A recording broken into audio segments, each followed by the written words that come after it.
pour une vidéo un petit peu particulière, j'ai envie de lancer les chroniques Mémodiète. Certains doivent déjà connaître parce que je mets des Mémodiètes sur mon compte Instagram ou Facebook et aujourd'hui j'avais envie de le décliner en vidéo. Donc pour commencer cette première chronique Mémodiète, j'avais envie de vous parler de la vitamine D.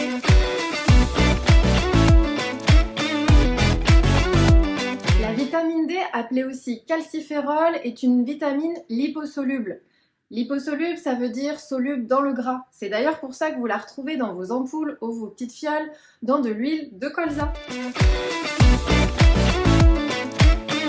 Son rôle, c'est très simple. Elle est vitale dans la santé des os et des dents, puisqu'elle a une action essentielle dans le transport du calcium et du phosphore au niveau intestinal et rénal. Mais elle joue également un rôle essentiel dans l'immunité, le maintien musculaire ou encore la régulation hormonale.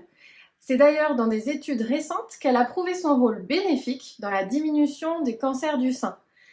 Une supplémentation mensuelle dans ce cas de figure est donc indiquée. Il existe plusieurs formes de vitamine D. Il y a la vitamine D fabriquée par la peau grâce à l'action des rayons UV du soleil avec une exposition quotidienne de 20 minutes. D'ailleurs, ce qui suffit à couvrir la quasi-totalité de nos besoins.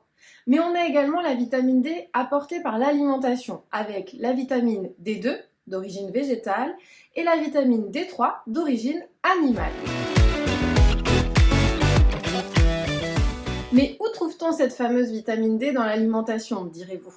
Eh bien, vous la trouvez pour la vitamine D3 dans les poissons gras, saumon, maquereau, sardines, harengs, anchois, ou bien encore dans les produits laitiers tels que yaourt, fromage, lait ou encore fromage blanc.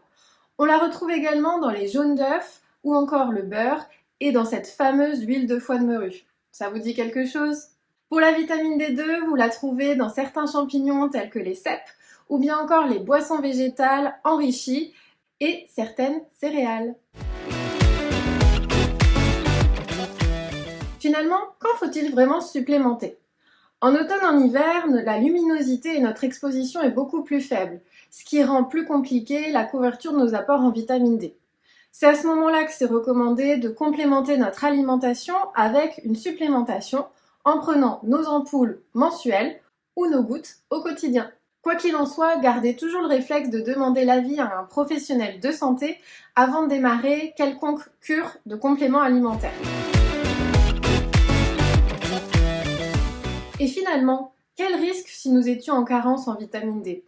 Eh bien, une carence en vitamine D peut provoquer une faiblesse musculaire, de l'ostéoporose ou bien encore du rachitisme chez l'enfant, ce qui explique que les besoins sont plus importants chez l'enfant, la femme enceinte ou encore les personnes âgées. A l'inverse, sachant que la vitamine D peut être stockée par le corps, il est important de prendre un avis médical avant de se supplémenter, car à haute dose, elle peut être toxique. Si nous résumions notre sujet, la vitamine D, appelée aussi calciférol, est produite naturellement par la peau avec l'action du soleil. Mais on la trouve également dans notre alimentation, que ce soit dans les poissons gras, les produits laitiers, les champignons ou encore cette fameuse huile de foie de morue.